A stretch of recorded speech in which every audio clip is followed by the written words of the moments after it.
Hi, my name is Ariya Quinn. I'm 27 years old, and this is a real story from my life that shattered everything I thought I knew about love and trust. I was in love with someone who wasn't just hiding a secret, he was living a double life. What I discovered turned my world upside down and left me questioning everything, even my own sister. This is not just a love story, it's a betrayal buried so deep it took me years to crawl out of it. Before we begin, don't forget to subscribe, like, and share if you love true emotional stories that hit deep. This story is written and edited by Dark Life Side Diaries. It all started 2 years ago at a late summer wedding in Seattle.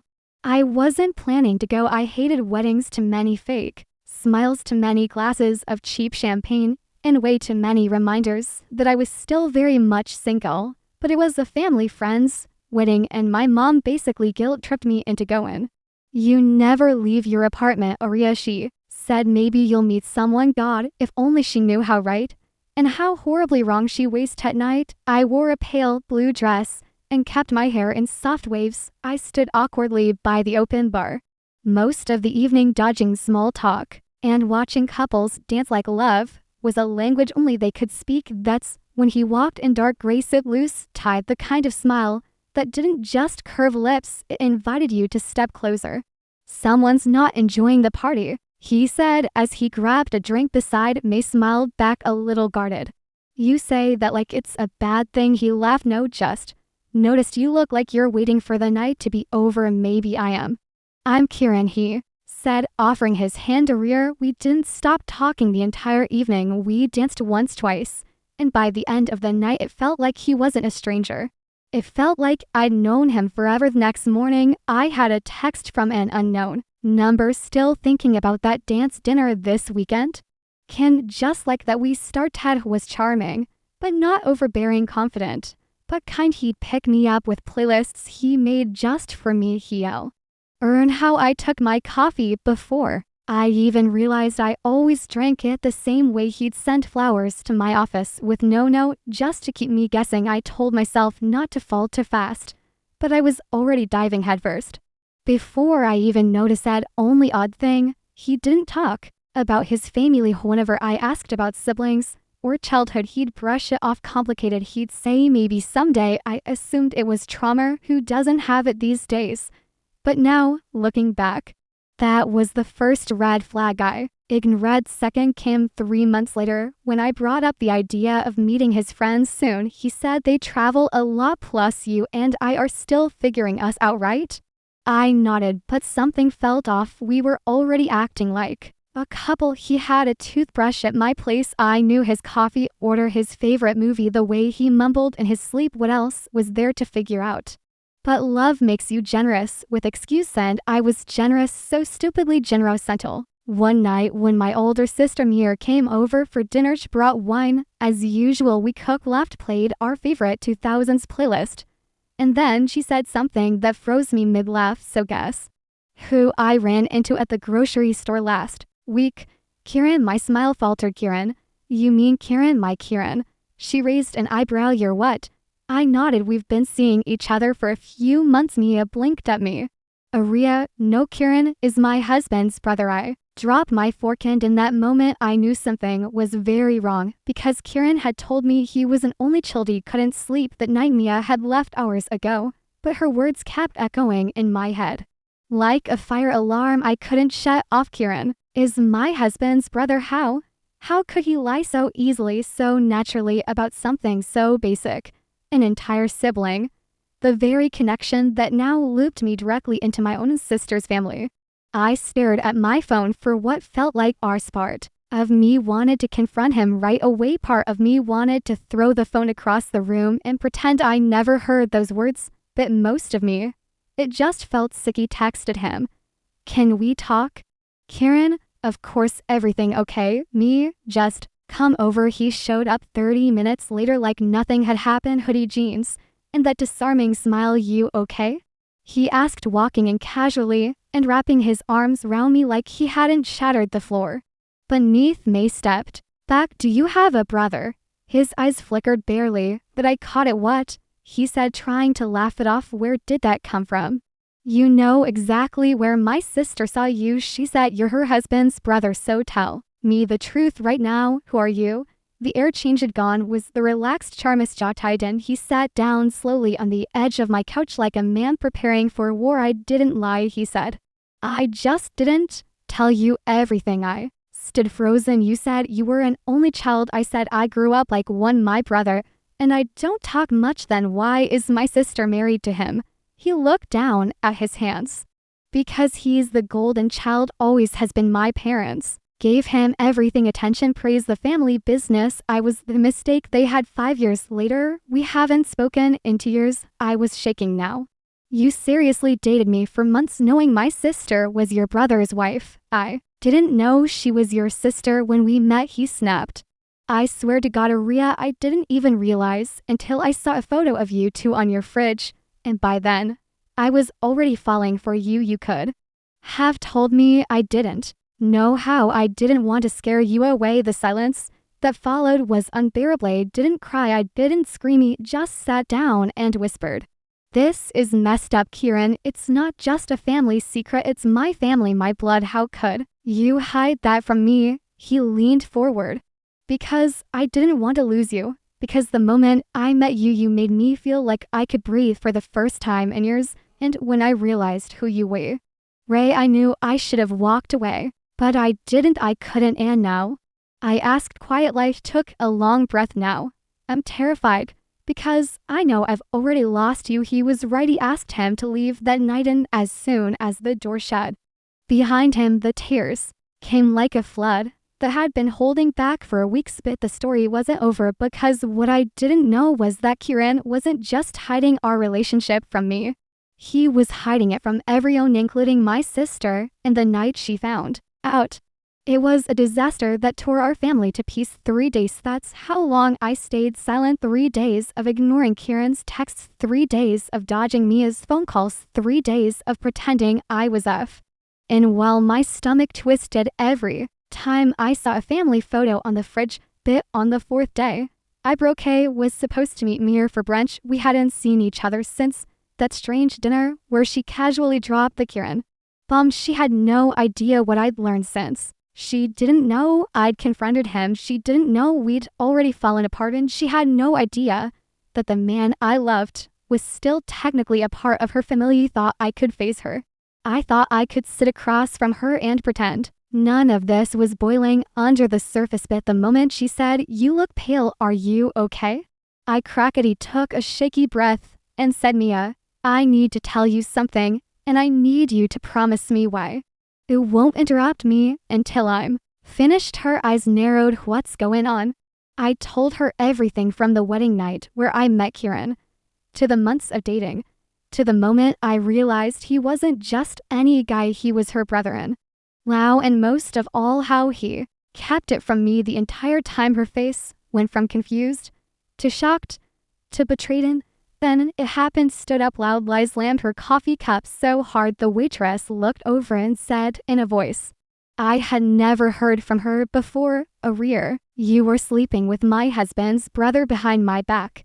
Heads turned. People stared. He could barely breathe. "It wasn't behind your back," I whispered.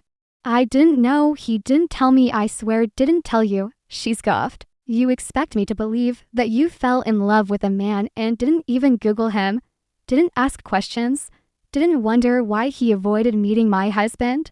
Her voice was shaking now, with rage, with disbelief, with betrayal that cut deeper than any I'd ever seen in her eyes. "Do you have any idea what this looks like to me?" She snapped. "It looks like you were sneaking around with someone tied to my marriage, to my life, and you didn't even have the decency to tell me." "I didn't know," I said again, tears rising. "I swear to you, I didn't know." She stepped back like I was contagious. "This family has seen enough secrets, Ariya. You just added another one." And then she left. Just walked out of the cafe, left me sitting there shattered, my throat burning, my hands trembling, and I knew in that moment this wasn't just about Kieran anymore. This was about everything: family, trust, years of love between two sisters suddenly drowning in silence. I went home, locked the door, sat on the floor, and didn't move for hours. And when my phone buzzed that night, I expected another one of Kieran's endless apologies, but It wasn't him, it was me as husband. We need to talk. I know about Kieran. That message changed everything because the story Mia and I were living, it was about to be turned upside down again. I stared at the message on my screen for nearly hour. We need to talk. I know about Kieran. Lily, my sister's husband, Kieran's older brother, the man who until that moment had never once texted me. Privately in my entire life, my heart raced. My thoughts scattered. Mir told him everything already. Was he angry? Was he going to blame me too? But there was something about the way he wrote it, calm, direct, almost sad, so I agreed to meet Suggs.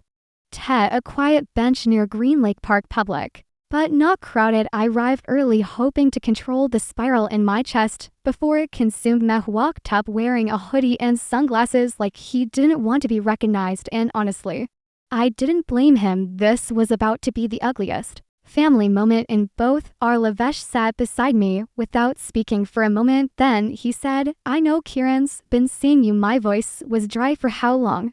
Long enough, he said. I saw the text pop up on his phone a few weeks ago when he left it in my car. I recognized your name immediately and you didn't tell me. He shook his head. I wasn't sure what I was looking at. I wanted to believe it was just a misunderstanding, but when she came home from brunch yesterday, furious and in tears, I knew. We sat in silence for a moment. The breeze swayed the trees above us. Nothing felt real. I didn't know, I said, my voice cracked. Eli, I swear I had no idea. He was your brother. He never told me. I believe you, he said quietly. It broke me because it was the first time someone said it without hesitation. Then why did he lie? I asked. Why hide something like that? Why put me in this position? Eli took a deep breath and looked out at the water. You ever love someone who's self-destructing and there's nothing you can do to stop it?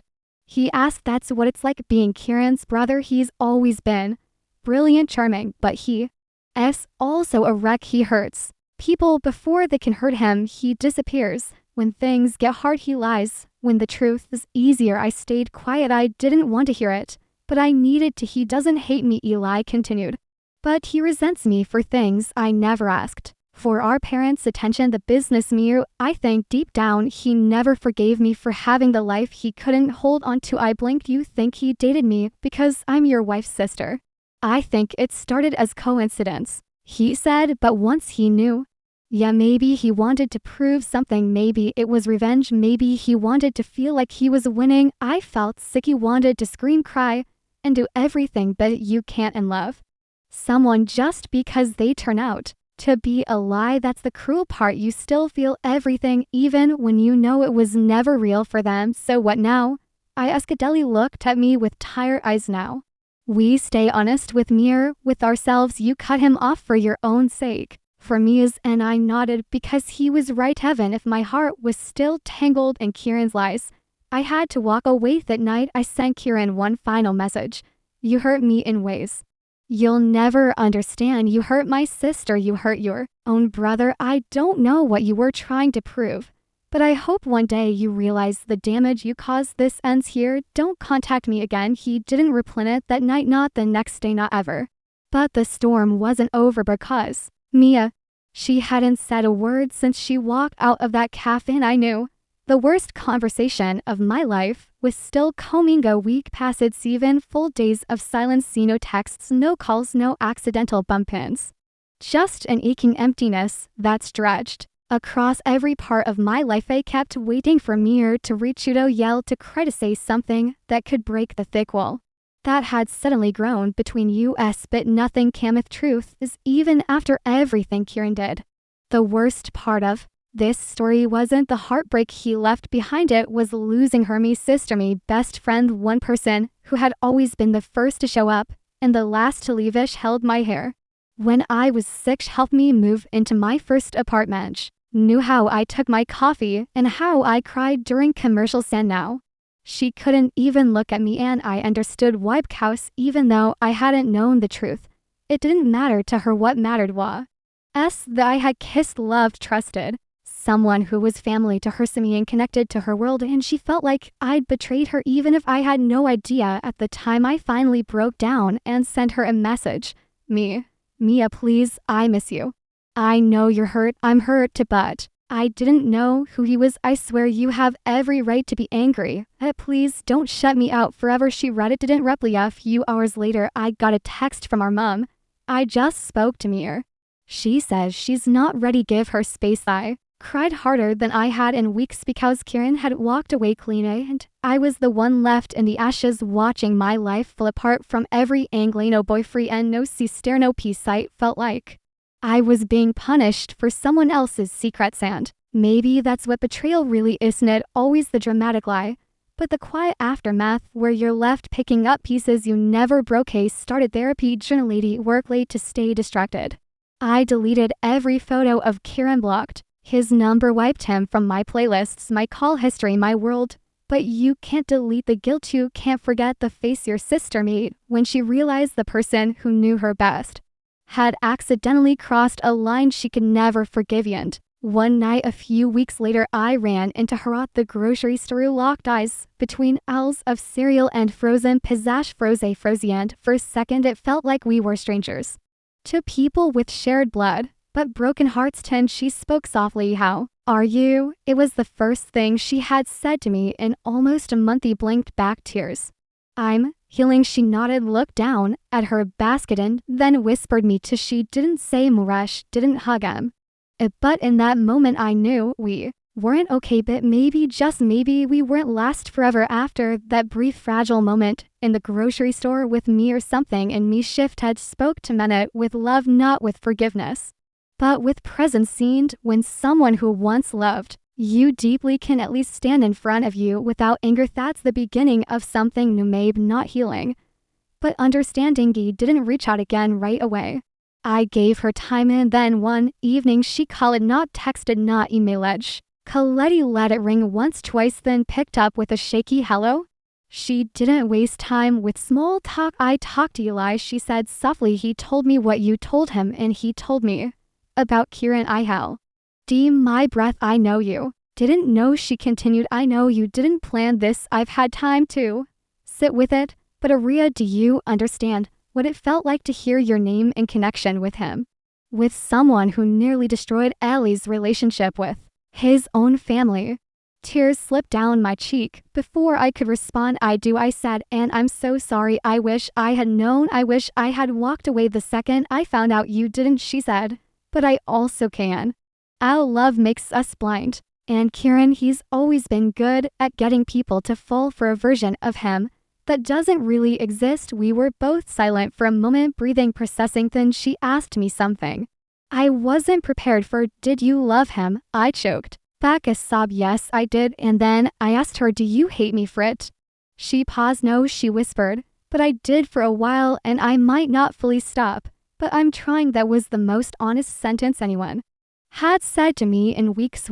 Talked for a full hour that night about everything, about how broken trust can feel like death, about how even unintentional pain hurts like hell, and about how sometimes the people we love most become angers we don't know how to welcome back. But when we hung up, she said, I'm not ready to forgive completely, but I want us to find our way back slowly.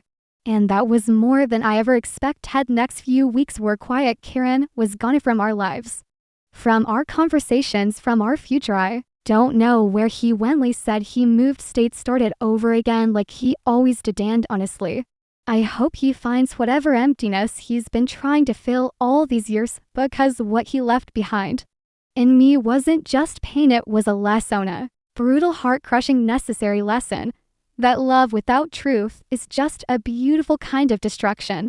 6 months later, everything had changed. The chaos, the silence, the pain, it had all softened into something else. Not quite peace, not quite closure, but something realmier.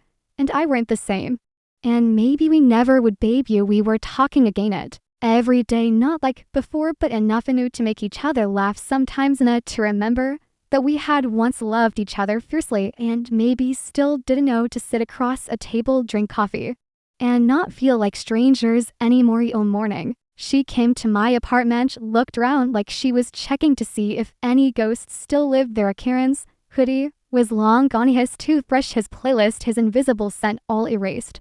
Looks different, she said. So do we, I replied.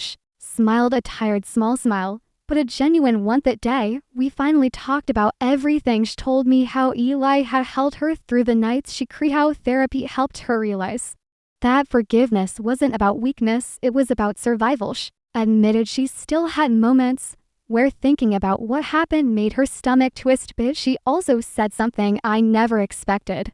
You didn't betray me, Ariya or Kieran, did I? Just didn't know how to separate that. At first I cried when she said it, so did Sheth. That conversation didn't undo the pain, but it stitched a few pieces back together. Later that week I sat alone at the lake where Kieran and I once spent a warm spring afternoon together. He wasn't there to remember him, he was there to remember meth girl who loved without knowing, the woman who walked away when truth became a wound, sister who learned that real forgiveness has nothing to do with forgetting and everything to do with choosing love anyway. And in that stillness I made peace with it all, with the version of him I once loved, with the person I became through the hurt, and most of all with the truth.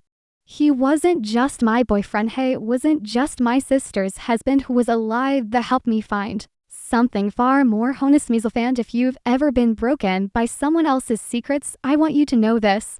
You're not stupid for believing, you're not weak for loving, and you're not alone for walking away. Sometimes we break so we can finally learn how to rebuild, and that's not failure, that's freedom. Thank you for watching this video. I know this journey was painful, messy, and emotional, but that's what makes it real. If this story had your heart in any way, I'd love to hear what part stayed with you the most. Was it the betrayal, the healing, the bond between sisters? Let me know in the comments, and please don't forget to like, share, and subscribe to support more real, raw, and relatable stories just like this one. This story is written and edited by Dark Life Side Diaries.